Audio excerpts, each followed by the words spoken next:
deixar você morrer antes de viver.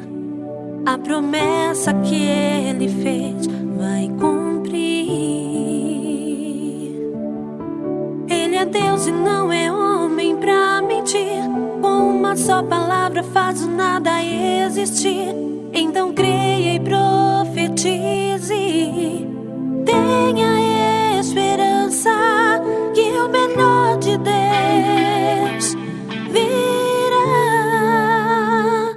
Não se entregue, esqueça o que passou. Comece outra vez e tenha fé. Dessa vez vai dar certo. E ainda que não veja, tente acreditar que o melhor de Deus ainda está por vir.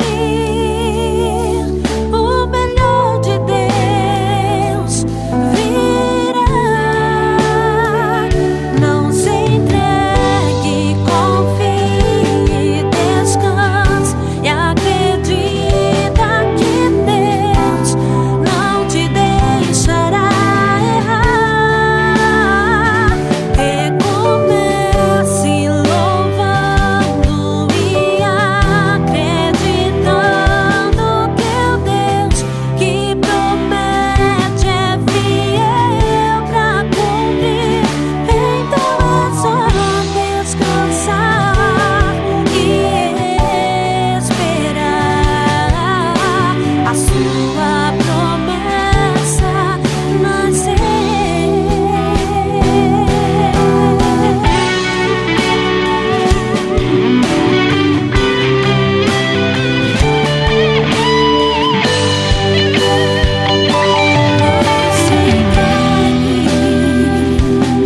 Esqueça o que passou.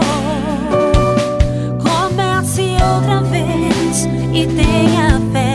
Dessa vez vai dar